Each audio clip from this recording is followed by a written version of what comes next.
Hello everyone, welcome to Unacademy, India's largest online learning portal for the preparation of competitive exams. My name is Neelam and I'm going to be your educator and guide for CAT and other management exams.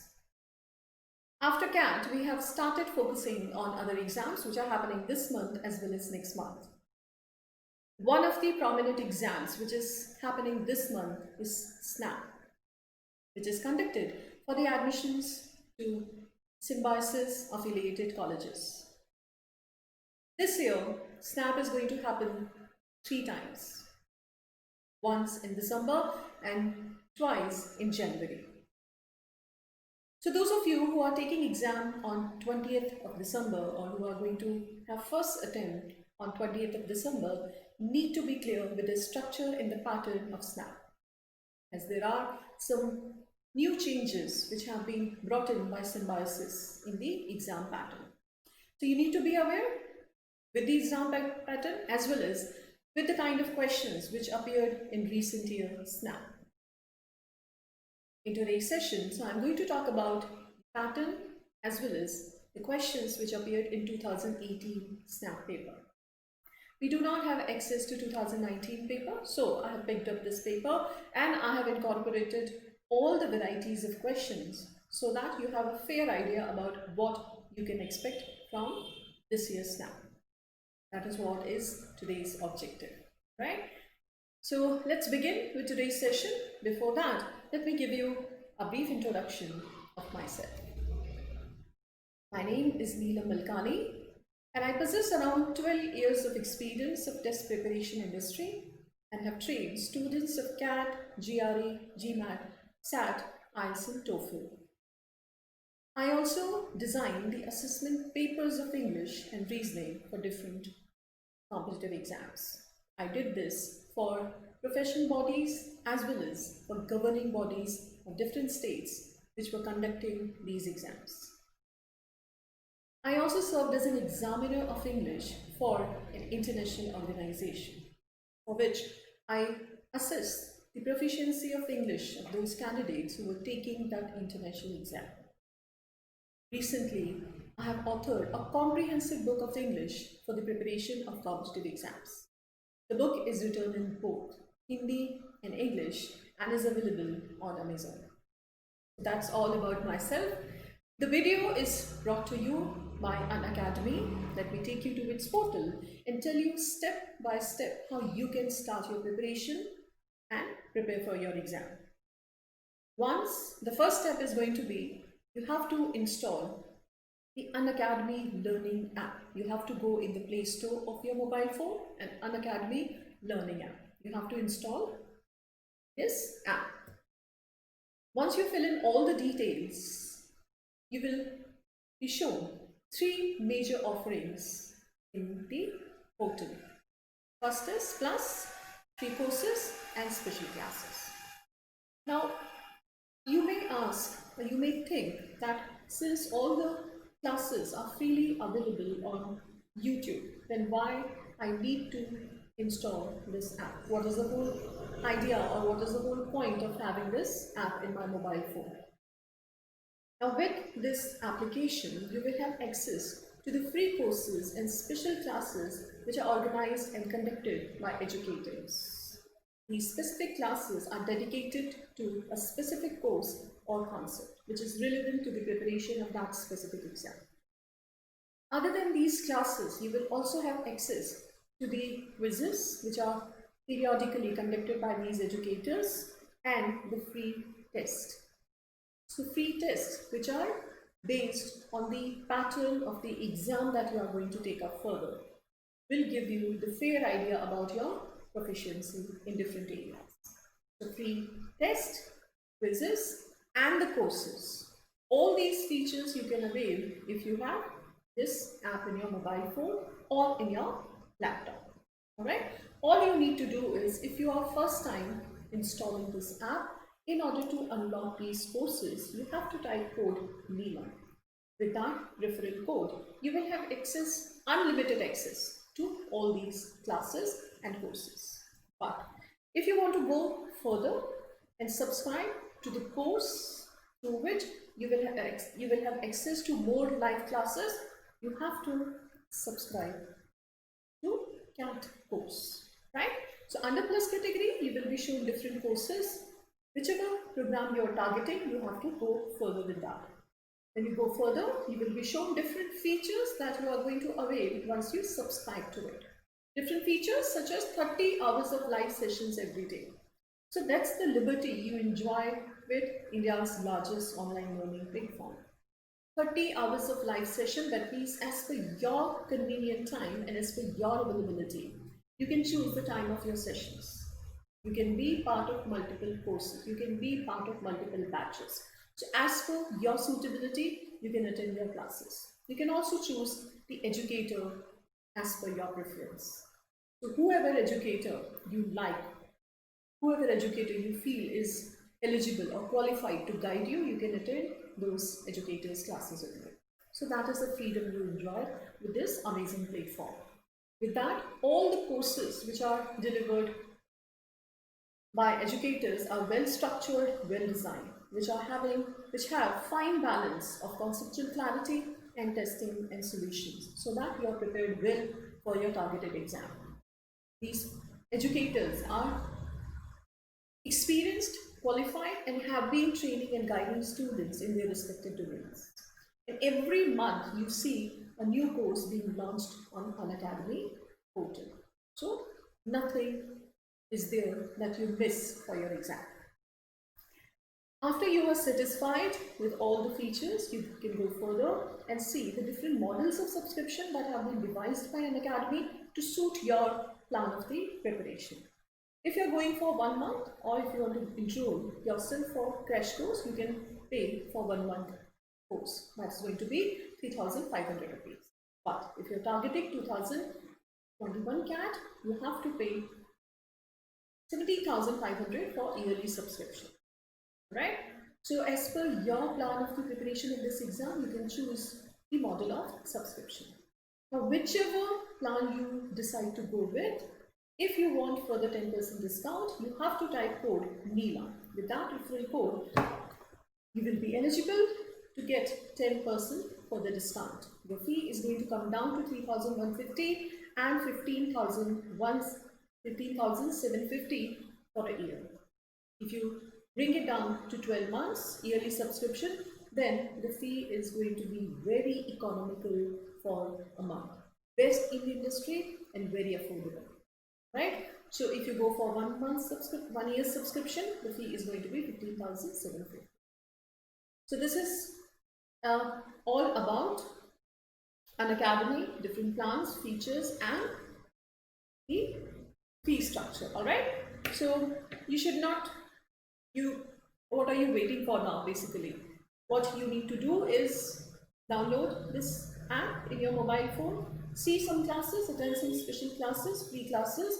If you are contented with the performance and the quality of education imparted by the educators there, then you can decide to go ahead and subscribe to the Plus course. Alright, so that is what you should do. Go in the Play Store, download, and start attending special classes. Right? So let's move on and start with today's agenda, that is Symbiosis or SNAP 2018 paper.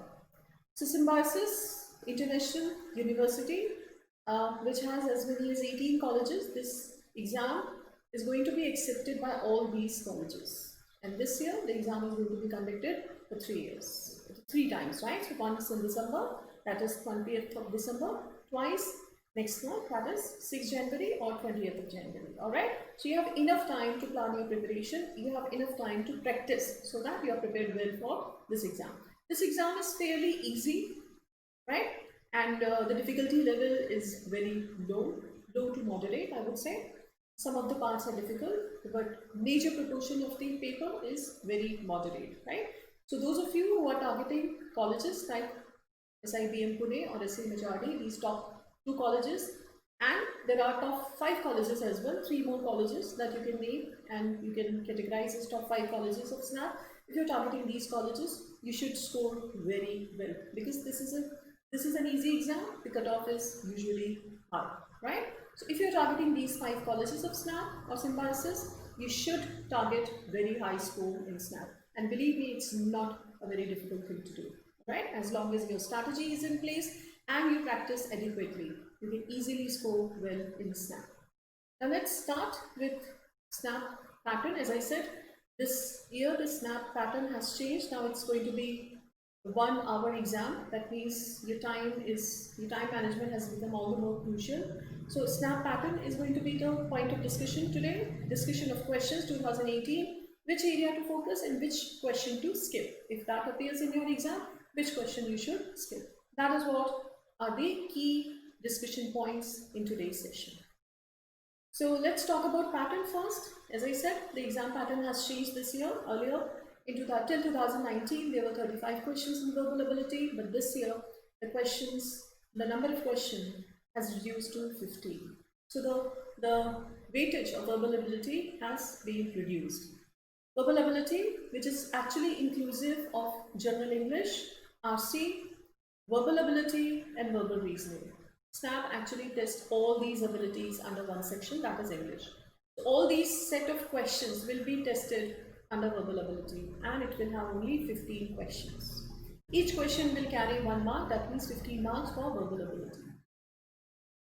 AR and LR always has been a prominent section of Snap. Earlier, this used to have differential marking. Each question of LR used to carry 2 marks, double the marking of other questions. So such has always been the importance of LR for Snap. This year, the highest number of questions are going to come from this section only, that is 25. So this section definitely becomes very, very important. Now, surprisingly, in LR and AR, you will find some verbal reasoning questions. Questions based on analogies, questions based on critical reasoning, questions based on sentence-based reasoning, like finding assumption, finding conclusion, strengthening, weakening, course of action, strong argument, weak argument, right? If you remember, I took a session of verbal logic, orientation of SNAP and IFT. In that, I discussed all these set of questions in detail, right? So in that part as well, verbal ability is going to play a huge role. So you better get your basics of verbal logic correct in order to do well in both these sections. DA, DI and DS will have 20 questions. So overall, the number of questions is going to be 60, and the time is also 60 minutes, right? So 60 minutes, each question is going to carry 1 mark, total 60 marks, number of questions is 60. So very easy, nothing to be confused about, because all the features are same. So 60 questions to be done in 60 minutes, total marks is 60. Here, duration is 60 minutes, as I said, so 1 hour for solving 60 questions. That means 1 minute each question. AR, LR, as well as DI questions will definitely consume more time. That means all you need to do is save your time in verbal ability part. 15 questions, that means you have to do that section very quickly in order to, because there is no section cutoff, so you don't have to really worry about excelling in that part. What all you need to do is 25 questions and 20 questions. That means 45 questions are from these two parts, and these two parts are very, very time consuming. So it's very crucial for you to manage your time very, very well. All right. So it's going to be a time management exam. Duration is 60 minutes. 2 attempts. So out of 3 attempts, which are given by syllabuses, you can have as many as 2 attempts. So if you are not satisfied with your score or your performance in first attempt, you can go for second attempt. So you have 3 dates: 20th December, 6th of January, and 9th of January.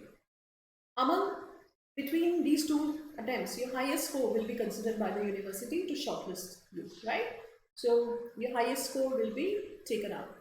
4 options each question, so there is less confusion. In XAT you will have 5 options, but in SNAP you will have 4. 25% is going to be the negative marking, right? So 0.25 will be deducted if you mark the question incorrect, answer incorrect. Sectional freedom, right? So there is no sectional restraint on you. You can choose the section as per your choice. You can choose the section as per your comfort level.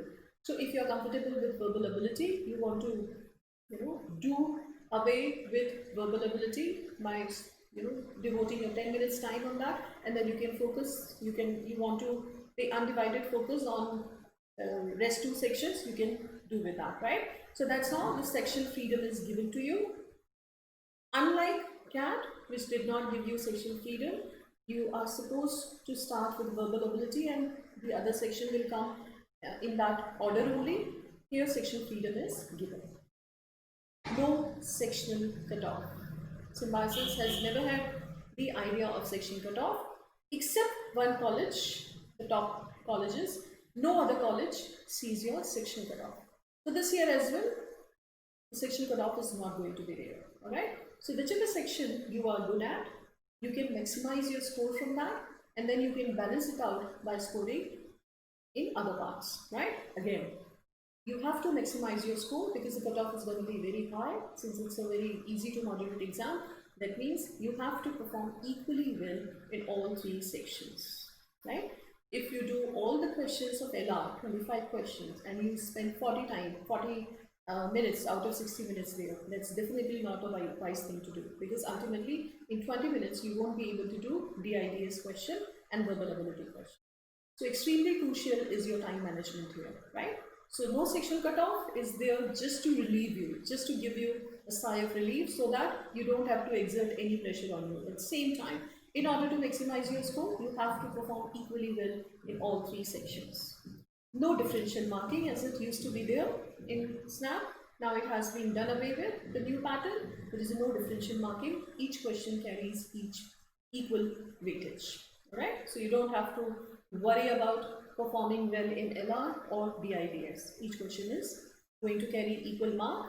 That means you have to choose those questions which are less time consuming. No question is going to give you high merit. If any question is going to satisfy your ego, that's a different thing. Otherwise, no question is going to give you high weightage. So the wise thing to do here is to choose the question as per the time consumption. So choose the question which is going to spend less time so that you can increase your attempt, hence you can increase your overall score. That is the prudent thing to do in a pattern like this. Alright? So I hope we are clear with the pattern and we are clear with the changes this year. Now let's start with 2018 paper. As I said, I'm going to talk about the 2018 paper as well. As I said, in verbal ability, SNAP is going to give you everything. It's going to give you verbal ability, it's going to give you verbal reasoning, it's going to give you reading comprehension, right? So all the mixed bag of questions are going to be there in SNAP verbal ability. The best part is reasoning part will be there in the LR, right? So don't get started. If you find critical reasoning in LR part, or if you find those questions based on sentences in LR part, they are not going to appear in your verbal ability section.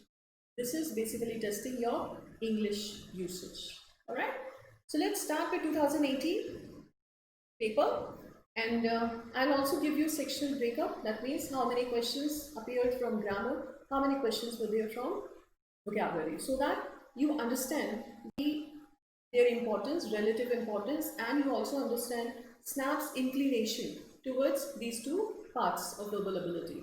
So in this year paper, 2020 paper, where there are going to be only 15 questions, we can understand how many questions may appear from grammar and how many questions will appear from vocabulary, because relative importance will likely be same this year as well. All right. Now this question appeared in 2018. Look at the instruction. Find the odd man out. Right. So simple. 3 questions are going to be same in a way. They are going to share the meaning, or they are going to share some thematic link, but one word is different, right? Look at the words: bemuse, reuse, bewilder, confuse. So this set of question calls for good authority on words, understanding their meaning, understanding their shade of difference, as well as what they actually mean, right? So here, bemuse, bewilder, and confuse all mean same thing, that is confounded. When you are confused, you feel bemused, right? Same is bewilderment. hakka bakka ho jana, right? So all three words share same meaning. They are very similar in their meaning, they are very similar in their contextual meaning. One word is different, and that is what is your answer: reuse, right? So even if you don't know the meaning of, you know, all the words, if you apply some logic here, and you possibly remember the meaning of confuse as well as bewilder, right? So we often come across this word bewilderment, right? So bewilder, there was bewilderment after we heard the news of complete lockdown. So confusion, what is going to happen, how we are going to survive, how we are going to deal with all the problems. So there was a great bewilderment. So bewilderment is nothing but state of confusion. So if you see that these two words are somehow related, you can easily come to your answer, because reuse is nothing but reuse, right? So to make something use again, all right? So that way, just apply some logic there. Snap questions are not, options are not very close. They are not going to puzzle you much. They're very easy to find out. So just apply basic logic, basic understanding of your English. Invariably, you will get your answer correct. Next question. One more question based on find the odd man out. Epicurean, gourmet, gastronomist, EDS.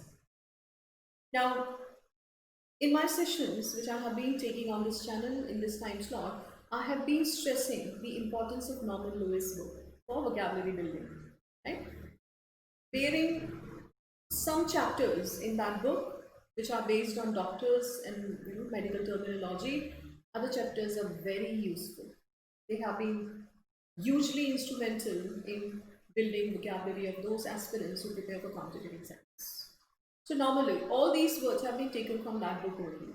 Epicurean is someone who has fine taste and understanding of food, drink, or everything which is related to culinary.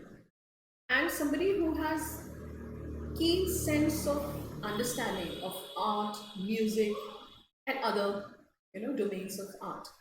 That is what is Epicurean, right? Related to food, but same time a person who has a fine taste of understanding, fine sense of understanding. So Epicurean. Gourmet is a person who is very fond of high food, luxurious food. Gastronomist is again a person who knows a lot about food. So gastro is related to your stomach. So gastro. So gastronomist, somebody who knows a lot about food and culinary art. Hideous is repulsive, detestable, something which is disgusting. A hideous face, a hideous figure, right? So hideous picture, anything which is disgusting, which is loathsome, right? So that is hideous. So that's how you can come to your answer. Answer is D here, all right? So three words sharing same meaning, some way they are related, but hideous is something which is odd man out here. Choose the appropriate words from the option given to fill in the blanks in the given sentence, right? Now, this question is testing your understanding of preposition. Words with preposition. The young man said that he had no dash riches, right? He had no desire of riches. He had no desire for riches. He had no desirous of riches, or he had no desire on riches. So word is same, desire in three options. You have to choose what is the preposition, correct preposition with desire. So make a sentence on your own quickly there, right? So you may be confused here because you have a couple of preposition. So I have no desire for money. I have no desire for fame, right? So in that examination hall only, make a sentence and see which preposition comes intuitively. Here you don't have to think about it. You don't have to think about any logic or any rule. Intuitively, what is the preposition that you fill in that sentence? I have no desire for something, right? So that way, the exposure you have of English will come very handy in the examination hall in filling in these sentences. Alright, so here desire for. Why not desirous of? Because desirous of is also right? But the sentence has to be framed differently. When I say I am not desirous of winning a jackpot, I am not desirous of. That's also correct, right? So of is a preposition, but here the word is adjective. I am not desirous of. See, desirous. Alright? So I am not desirous of winning a jackpot. All I need to do is work hard in my life. So I'm not desirous of, right? I have desire for. So desire as a noun. So here I'm having verb have. I have no desire for money. Alright? So that way you understand the difference. Desirous of is also correct, but here in this sentence it's not correct because we need a noun here. Because have as a verb has been used. Right? So answer here is B. Very simple. So when you are faced with this set of question or these kinds of question, always rely on your instinct in the examination hall. Since you have good exposure of English and you must have been reading good stuff, good authors, you intuitively know what construction is correct, what construction is erroneous. You don't need any logic there. You don't need application of any rule there. Believe me, this intuition will help you in coming to your answer in this set of questions, right? She kept all her dash in the bank locker. Now this has been a fixation of Snap. Testing your spelling. Testing what is this, what is the correct singular and plural form of different words, right? So I do remember what is the plural of knives, right? Or what is the plural of daughter-in-law? So these questions keep appearing in Snap, right? So you need to be clear with the plural and singular of certain words, especially those words which have different plural, right? Passer by, what is going to be the plural? What is the plural of sister-in-law? So you get your nouns correct, right? So this has been a fixation of Snap. So you better be clear with this concept, all right? So this is testing your spelling.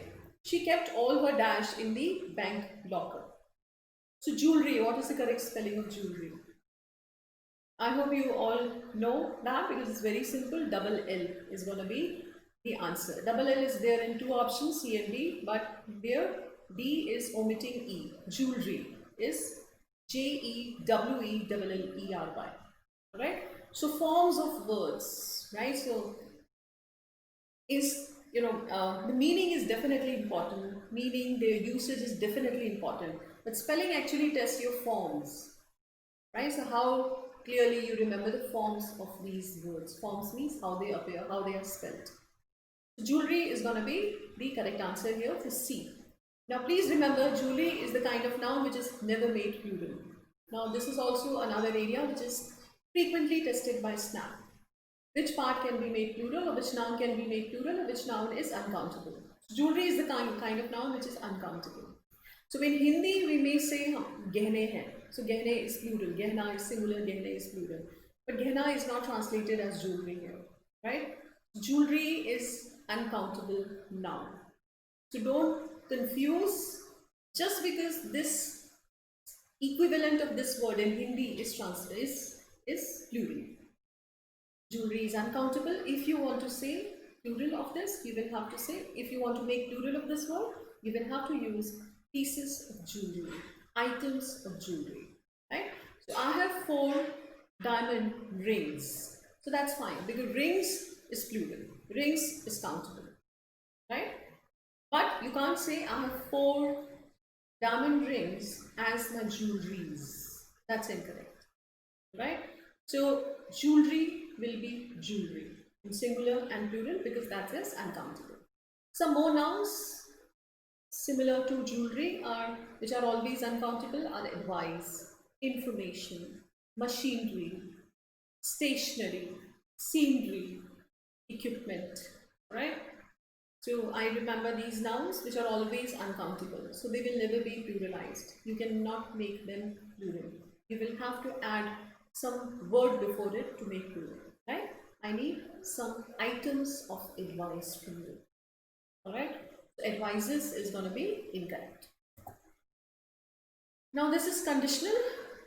Now this topic, I took a dedicated session on this topic in my special classes. You can go to Unacademy portal and see the recorded session on conditional. Very important topic for all exam point of view. XAT, IFT, SNAP and TIS. For all exams point of view, you need to be very clear with the construction of this part. Now conditional is going to test 3 different conditions, right? So this is dealing with conditional only. I wish that Harish was ill. I would have gone to see him. Now, I wish is nothing but a condition. Kash, you are imagining. You are being hypothetical here. Kash मुझे पता होता कि Harish was ill. मैं उसको जरूर देखने जाता. That is what is the intent of this sentence. I guess I have discussed this sentence in that class only. So here, I wish I had known that Harish was ill. Right? So I wish I had known. Right? So that way, you are going to make this sentence complete. I wish I had known. Kash mujhe pata hota. So you are going to make it in past. So that is what is the structure of conditional. I wish I had known the structure of conditional earlier. I would not have made any mistake in my exam. I wish I had known the structure of conditional. I wish or if, right? So I can replace I wish with if I had known the structure of conditional earlier, I would not have made mistake in my exam.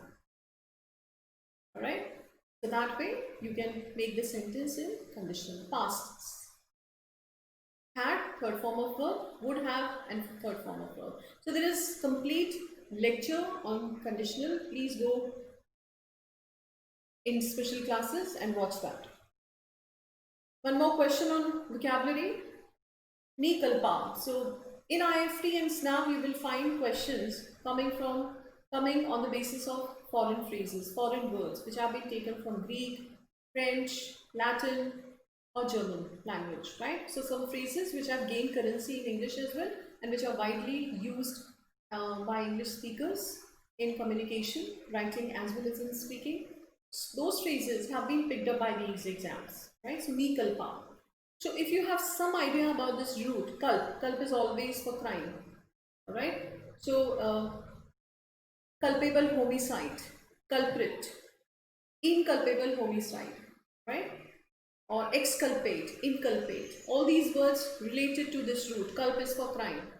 So culprit is a very common word. Even if you don't know these words, culprit is something which is very common. Ni kalpa. So the word mean is I am to be blamed. Right? So ni kalpa, that's my mistake. Right? So I should be punished for that. I should be blamed for that. I should take the blame for this mistake. So ni kalpa is the phrase. So try to work with the root there, because the word, if the word is from Greek or Latin, root will definitely work there, because these two languages, words in these two languages are based on etymology, right? So if you know, or if you have some idea about the root, try to work that out, right? Invariably you will come to your answer, correct answer, with by working with root. So I am to be blamed is the correct option here. Answer is D, Vikalpa. So with that, I would like to give you some idea about the foreign phrases: Greek, Latin, French, and German, right? But these three languages are very, very important: Greek, Latin, and French. So last year in IFT, anti-meridian was the phrase which was given. That is again Latin, right?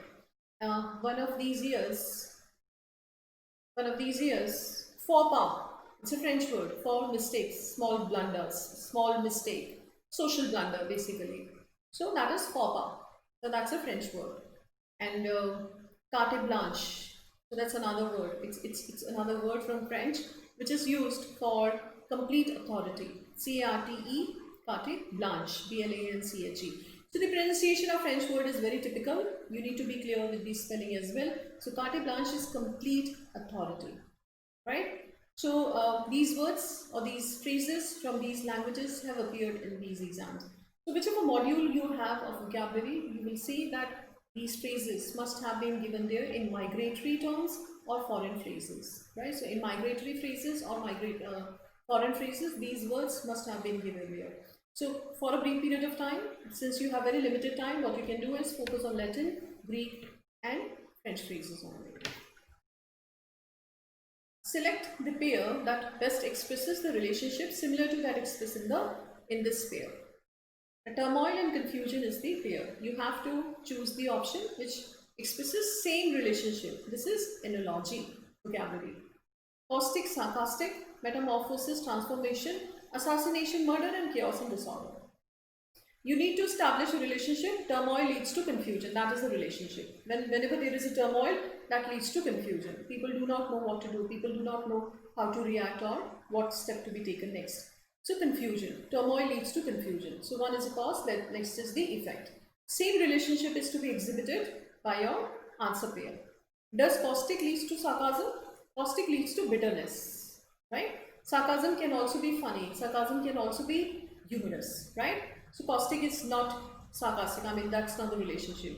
Metamorphosis, transformation, that's similar. That's not cause and effect, right? That's same. Metamorphosis is kind of transformation. So that is synonym. That was very close, but that's not the answer. Assassination and murder, that's also same, synonymous. When you assassinate someone, that means an important political figure or a person who holds very important position in society is killed, is murdered. Assassination, murder, kind of synonymous relationship. Chaos leads to disorder, right? As turmoil leads to confusion, whenever there is a chaos, chaos means absence of law and order, absence of any kind of system. So that always leads to disorder because there is no order, right? So chaos is no order, that leads to disorder. So that way, that is the answer pair. So with this set of vocabulary, or this set of question, you need to be clear with the meaning first and second, the relationship which is displayed by the question pair. Because unless you draw that relationship correctly, you won't be able to come to your answer. If you had assumed this is a synonymous pair, you would have come to your answer as metamorphosis and transformation, right? Because you drew the relationship as the synonymous words, but they are not synonymous, right? So that way you need to be precise about the relationship of the given words. Then only you can come to your answer. So analogy, please see all the kinds of relationship which can be exhibited by these words and then work on your vocabulary as well. Choose the correct conjunction. One more question on grammar. So far you must have seen a couple of questions have been based on grammar only. So grammar has, SNAP has kind of obsession for grammar. It wants to test your grammatical accuracy. Out of 15 questions, there is every likelihood that 6 to 7 questions will be based on grammar, right? So yes, half the question can be based on grammar, right? So or at least 5 questions are definitely going to be from grammar, all right? So you better be very clear with basic grammatical rules that I'm going to give you towards the end of today's session, right? Let's do this question. Do not eat the cake, wait, dash your friends come. Very clear, right? No brainer kind of question here. So which is the conjunction? Which conjunction should be fitting in this sentence? Do not eat the cake, wait till your friends come. No other conjunction is fitting. Very clear options, all right? So no confusion about this answer at all. Till your friends come, until your friends come, both could have been correct. Study hard, dash, you will not pass the exam. Very clear? Again, you have to simply furnish the conjunction which is making the sentence complete and appropriate. Study hard, nahi to you will not pass the exam. Else, you will not pass the exam. No other conjunction is actually fitting. Even they have not worked with creating, they have not taken the pain to create confusing options. So options are so clear to you. Answer is so obvious, right? So study hard, else you will not pass the exam. Choose the synonym of acerb. So acerb is, right, to possess something or to take something illegally, to confiscate something basically, right? किसी से हथियार लेना, किसी से जोर जबरदस्ती से कोई चीज़ को ले लेना, अपने possession में ले लेना. So that is what is acerb. So when an enemy country attacks a country or attacks a foreign nation, it usurps the property of civilians, right? So it usurps, the army usurps the possessions, or army usurps all the assets. So usurps is to take into possession, take into your confiscation, or take into your seize. So usurp, what is the synonym of usurp here? Abdicate, capitulate, adjudge and encroach, right? So here it calls for understanding of vocab as well as the synonym. So abdicate is to give up, capitulate is to surrender, adjudge is verb form of judge, right? So the case has been adjudged by Supreme Court judges. Encroach is again hathya, right? So confiscate and encroach will be synonymous. So asab is going to be the synonymous with encroach. That is what is the answer. All right. Had it been antonym, abdicate would have been the correct antonym. Right. So you assert, take into your position, you abdicate, you give up. Whatever you have, you give that up. All right. Choose the synonym of flagrant. Very clear. I mean, very easy. Type of question, as long as you know the meaning, right? May be tough if you don't know the meaning, but there's no confusion in the framing of the question, no sentence to read, no message to absorb, no information to retain. You know the word, you can choose the option. That way it's easy. All right. So flagrant is to do something wrong in an open way, in an unashamed way. So when you are flagrant, you are brazen, you are doing something brazenly. That means without any regard for people around you, you do something wrong in an open way. So that is flagrant. Meek is shy, sweet smelling. So it actually gave you this word just because flagrant is fragrant, right? So those words are very similar. That's why the examiner gave you this word. But that's definitely not the answer. Blatant and flagship. Flagship, easily eliminated. Blatant and brazen and flagrant, all are synonymous. To do something wrong in an open way. खुल्लम खुल्ला कोई ऐसी चीज करना जो बिल्कुल गलत है, obviously गलत है, right? So a man is there on red light, and red light is there, everybody is waiting, and you flagrantly flouted the traffic rule and went ahead, moved on your bike. So flagrantly doing something wrong. Everybody is seeing you. You feel that you have suddenly done something which has made you view, but this is actually doing something blatantly wrong, right? Blatant lie. When you call that somebody is speaking blatant lie, that means clearly you know that person is lying. Somebody is hiding the fact, hiding the truth, but despite that he's saying he's prevaricating the fact. So that is blatant lie, right? Clearly, obviously lie. So blatant, flagrant, and flagrant and brazen, right? All three words synonymous. Ostentatious is showy. The ostentation or ostentatious behavior is a behavior where you exhibit what you have. You show off, or you try to display what you have, what you possess. So ostentatious behavior of those people who are very affluent, who are not very classic in their mannerism, who are not very grounded in their mannerism or their attitude. Rather, they flaunt what they have. They would like to display all the wealth they possess or all the things that they have. So ostentatious, right? So a lot of people behave ostentatiously when they go into wedding, when they go to attend weddings. They show all the jewelry they have, they display all the things, luxurious things that they possess. So that way they become ostentatious. So ostentatious is basically showing off. Modest, pretentious, flamboyant, obtrusive. You have to choose the antonym. So here modest is definitely the antonym of the word. Modest is grounded, down to earth. Somebody who does not, he is not egotistical, who does not talk much about himself, right? So modesty is आप जब बहुत successful हैं, आपके पास बहुत कुछ है, despite that you you keep yourself in a very low profile. That is modesty, right? The way Rajnikant behaves, right? So he's a superstar in down and south, and he is such a mega star. He's super successful despite accomplishing so many great things in his life. He's very humble, down to earth, and keeps a very low profile. So that way, he can be called a modest person, right? As far as my opinion goes, he is a modest person. Pretentious is same as ostentatious. When you pretend, that is pretentious. Flamboyant, colorful, vibrant, showy. The way Vijay Mallya chooses his attires, right? Flamboyant, or Bapi Lahari, or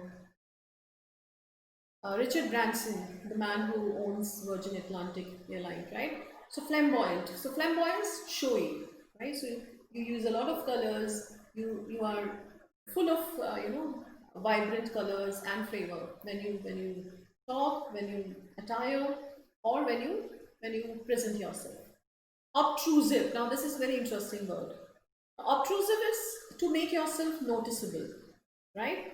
So, but in an unwanted way, in a negative way, right? So you are taking part in a GD, all right? And there's a one person, there are 15 participants who are discussing a topic. So there's a one candidate who keeps on chipping in during the discussion. And he interferes whenever others start speaking. He doesn't have anything substantial to say. He does not have anything to contribute to the GD. But just for the sake of registering his presence, he says something whenever somebody starts speaking, or he raises his volume. So he's not being relevant there. He's not contributing positively to the GD, but he's noticeable because whenever others speak, he starts chipping in. He starts saying something. He's noticeable there. Everybody is taking note of him, but for an unwanted reason, for a negative reason. He's making himself obtrusive by chipping in again and again in the GB, right? So obtrusive. So there is one person in a seminar or maybe in a conference who is again asking some questions to the speaker.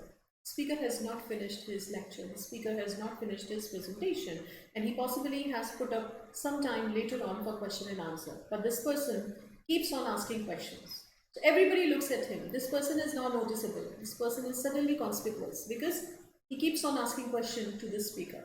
Everybody sees him, everybody takes notice of him. But this person is not noticeable for a worthy reason, for his capacity or for his intellect, rather just because he seems to be an interfering or nosy person. Alright? So he's obtrusive because he's noticeable but in an unwanted way. Alright? So here ostentatious, opposite will be modest. I hope I clarified the meaning of other words as well. Change the speech. Now this is another topic that you need to focus on if you are taking exam this month. Direct and indirect.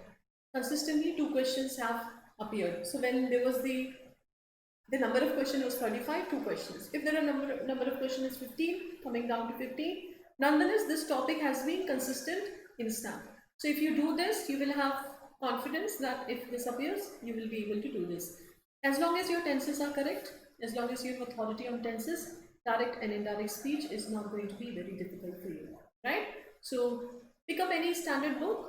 I would suggest you go for Brendan Martin or any book prescribed by Oxford, which is there in the schools, international schools or CBSE schools, books by Oxford publication, and you understand direct and indirect narration, right? And solve one exercise on that. You will spend 2 hours on this topic, right? So 2 hours is more than suffice. If you spend that much time, you can be pretty much confident about doing this question correct. So indirect and direct. Change the speech. So I have won the race. So whenever you have present perfect, the present perfect changes to past perfect, right? So when you make the indirect narration, the present perfect is going to change into past perfect. He said that he had won the race. So that is past perfect. That's going to be the answer. He said that he has won the race. Same, present perfect. He said he have won the race. He ke saath have kabhi nahi aata. He said that the race has been won. Okay, fine. You make the sentence passive. But again, it has to be passive, but it has to be past perfect.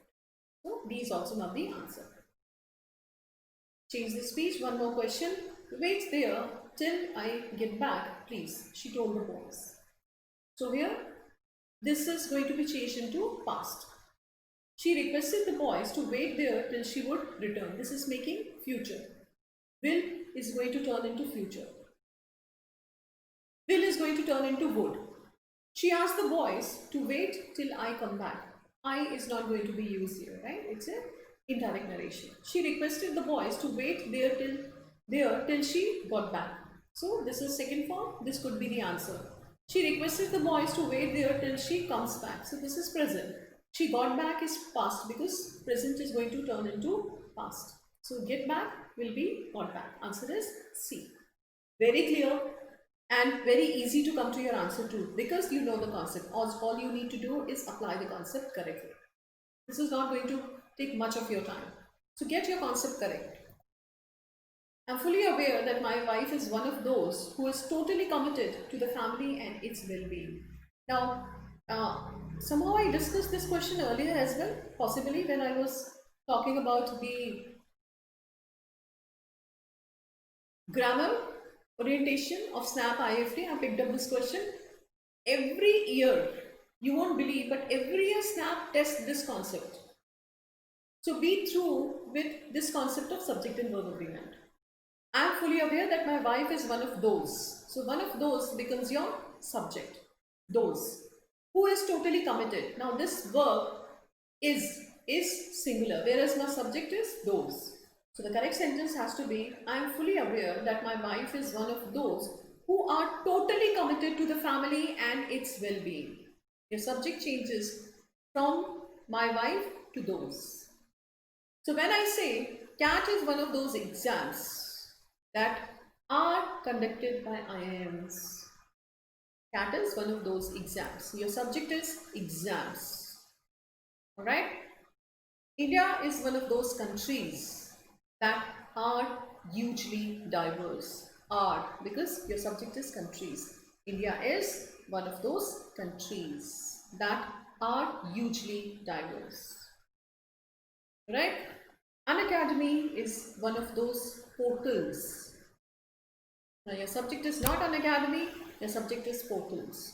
Unacademy is one of those portals that give free classes. Give, not gives. Plural, right? Because your subject is portals. Be clear with this structure, you won't have any ambiguity about it. This is every year tested. I don't know why, but SNAP has picked up this topic every year.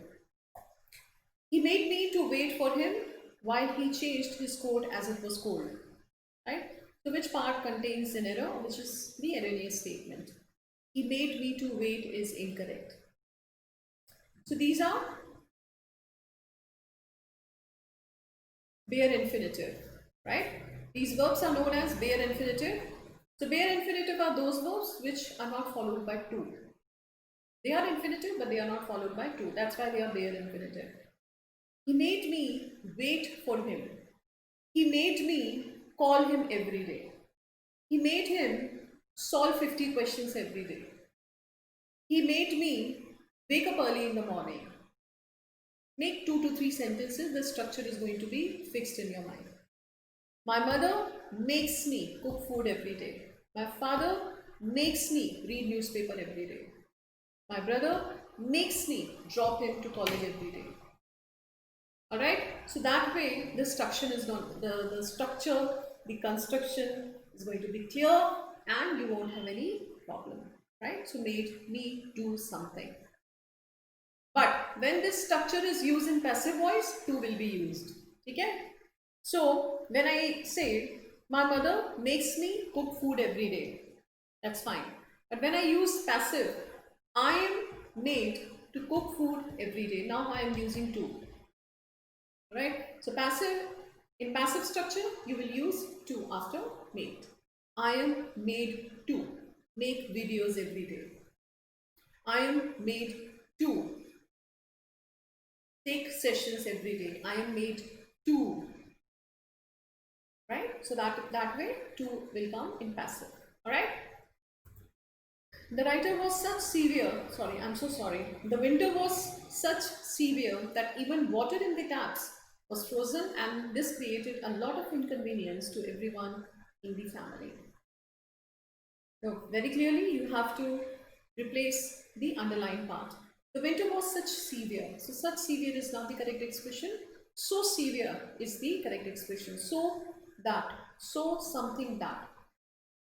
So severe that even water in the taps, answer is B. Such is not correct here. So use, apply your instincts here and come to your answer. The member of his family are coming in this train and I'm sure that it will be a memorable trip for all of them.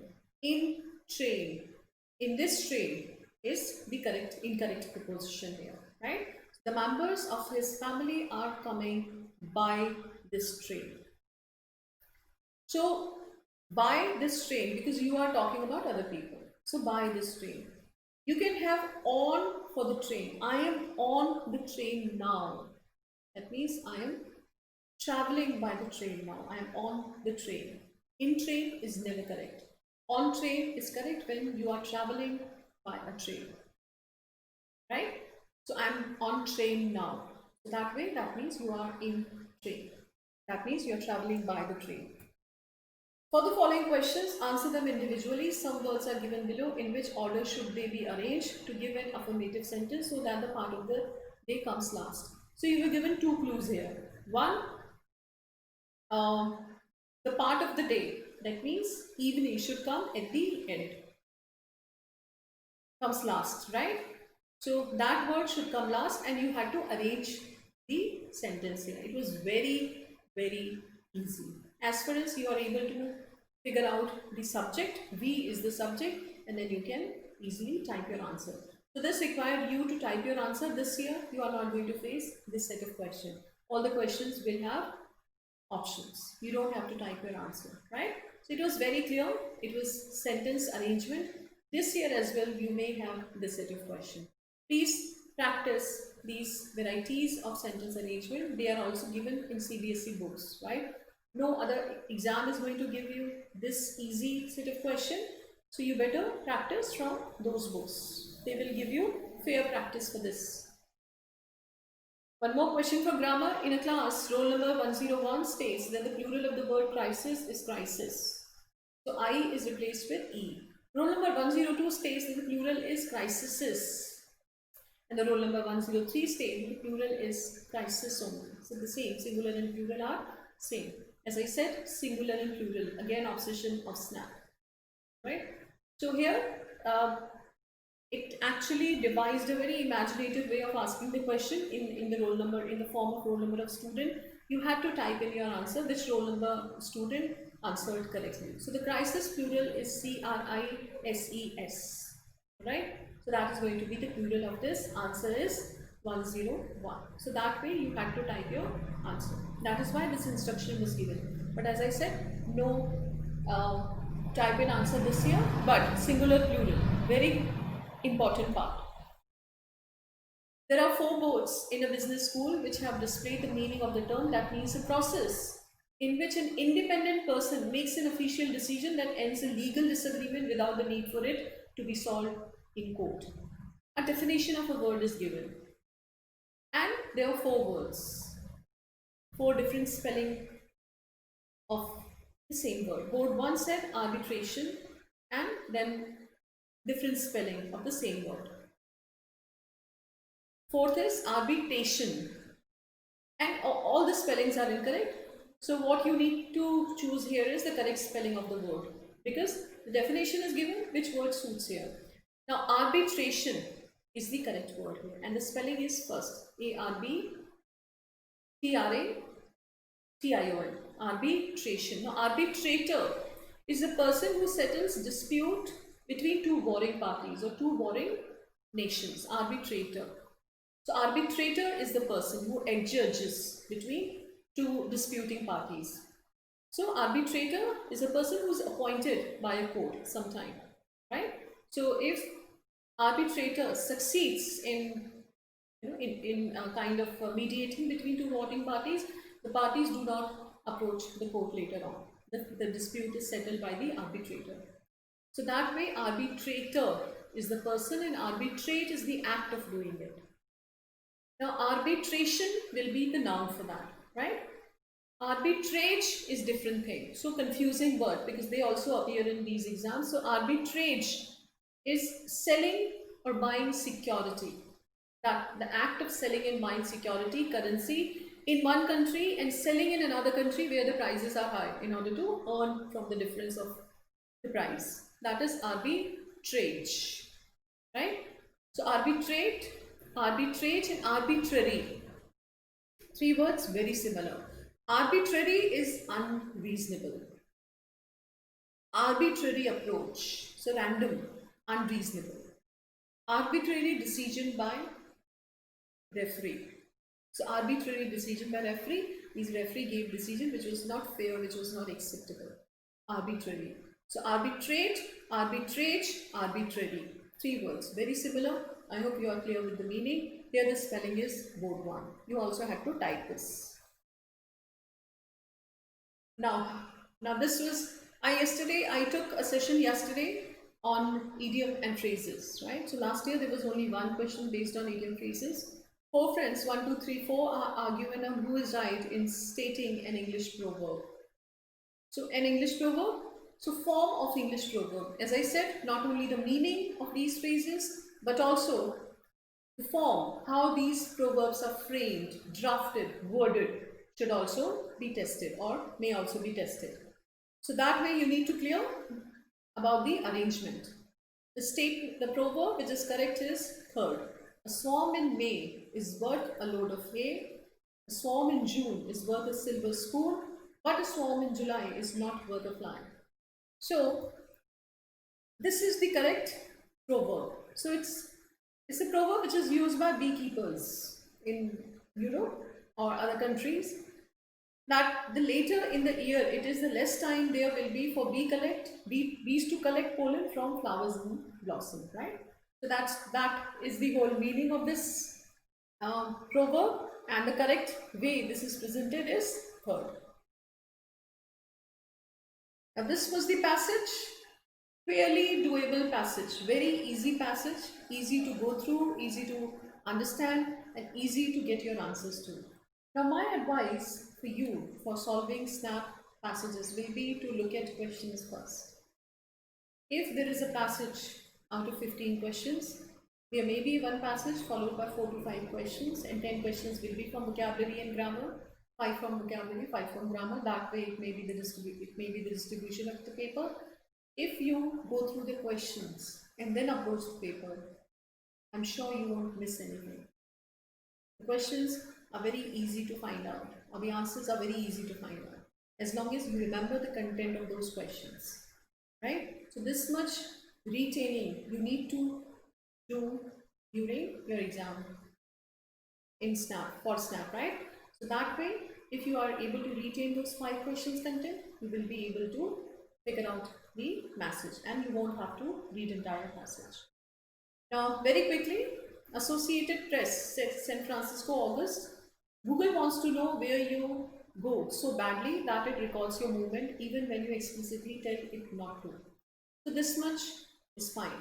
Now let's look at the questions. Question first. For the most part, Google is upfront about asking permission to use your location information. This sentence means upfront. Why Google is upfront, right? So we have to look for this information. Look at this and now read it out. Computer science researcher at Princeton confirmed these findings at the AP's request. For the most part, Google is upfront about asking permission to use your location information. An app like Google Maps will remind you to allow access to location if you use it for navigating. If you agree to let it record your location over time, Google Maps will display that history for you in a timeline that maps out your daily movement. So this is where this sentence appeared. Let's approach the question. Google is not secretive about recording your movements. It did not say anything about secretive, it being secretive or not. It is upfront, that means it's saying that if you use this application, I'm going to map your movement. Google is tracking your movement even if you don't want it to. Let's hold it. Google is quite candid about asking you to allow it to show you where you are located. Candid, upfront, very clearly related. None of the options is correct. So between B and C, Google is tracking your movement even if you don't want it to know. This says that it is upfront. That means it is asking you that if you are using this app, I'm going to map your location. You want to use it or not. So when you want to use it, you are giving permission to Google. So very upfrontly, it is asking you that I'm going to use your location. That way, answer is C. Alright, so first paragraph gives you the answer for first question. Look at second question now. When the author says that, is it true to Google's claim that you can turn off location history at any time and the places you go are no longer stored? He means, now this part is to be understood well. Alright, there, that is not true. Google's claim that you can turn off location history at any time and the places you go no longer stored. Let's read the second paragraph. Storing your minute by minute travels carries private privacy risk and has been used by police to determine the location of suspects, such as a warrant that police in North Carolina served on Google last year to find devices near a murder scene. So the company will let you pause a setting called location history. यहाँ पे वो बोल रहा है कि the company, the Google will also give you this feature. Google says this will prevent the company from remembering where you have been. अगर आप stop कर देते company won't remember किस किस जगह पे आप गए हैं. Google support page on the subject says you can turn off location history at any time. With location history turn off, the history off, the places you go are no longer stored. ये Google बोलता है. That isn't true. ये author बोल रहा है.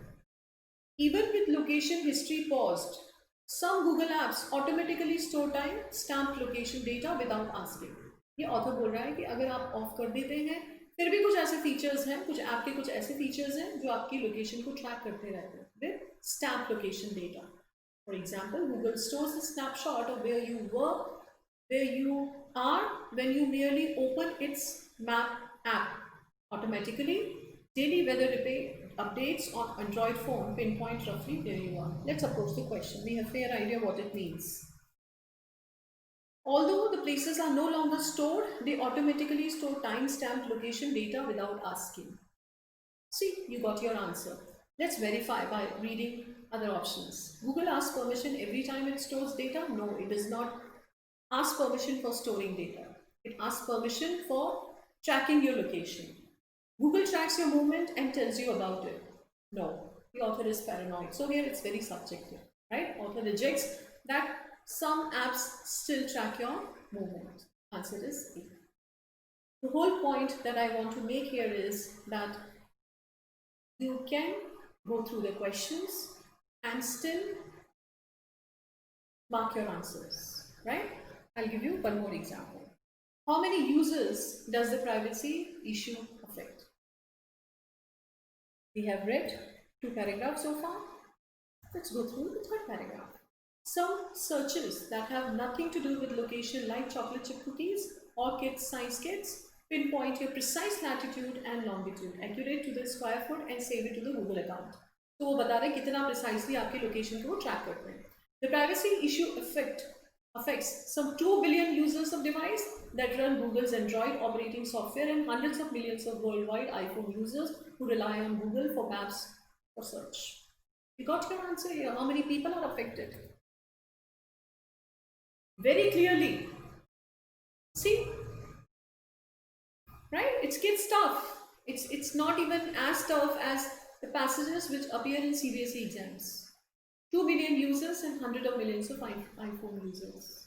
B. Answer is B. Now look at 4th question. What does the author mean when he says it does not stop Google's collection of other location markers?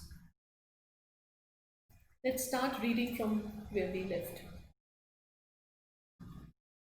Storing location data in violation of users' preference is wrong. Now that is author's opinion.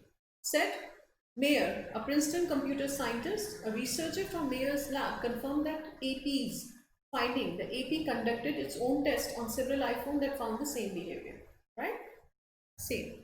If you are going to allow a user to turn off something called location history, then all the places where you maintain location history should be turned off. All the places जहाँ पे आपका ये location track करने वाला feature है वो turn off होना चाहिए. Mayer said that seems like a pretty straightforward position to have. ऐसा ये pretty straightforward है कि एक person ने off कर दिया तो हर जगह से उसकी location का feature off हो जाना चाहिए. Google says it is being perfectly clear. There are a number of different ways that Google may use location to improve people's experience, including location history. So now Google says that it is actually using location history to improve people's experience. Web and app activity and through device level location service, a Google spokesperson said. for their defense. We provide clear description of these tools and robust control so people can turn them on and off and delete their histories at any time. To stop Google from saving these location markers, the company says users can turn off another setting, one that does not specifically reference location information called web and app activity. Now let's go to that question. What does the author mean when he says it does not stop Google's collection of other location markers? So A, Google only informs you of your location. If location history is off, Google does not collect the location marker. It does. If you leave web and app activity on and turn location history off, Google can still collect the location markers. That is what is the answer from that paragraph, right? So the whole point is that you can mark your answer correctly as long as you have been a good reader and you know how to scan a passage and retain maximum information. So that's the strategy you should go with when you solve SNAP passages. They are more doable, they are readable, and the questions are, the answers are easy to locate in your passage. So you don't have to waste much time. So the synopsis of this entire session is, you have to focus on grammar, come what may. Whenever your exam is on 20th or first week of January, you have to focus on grammar. Grammar is very, very important for this point of view. So grammar, SVA, tenses, preposition, direct or indirect. Noun and singular, especially plural and singular forms, spelling, and high frequency words. So I have taken 2 sessions on Unacademy special portal for high frequency words. You can watch those sessions and you can rely on the list which is readily available on internet for high frequency words which appear in competitive exams. All right, thank you so much, and let me please give me your feedback about today's session, as well as please tell me what topic you want me to cover for your preparation for SNAP as well as for IFP and ZAP. Thank you very much.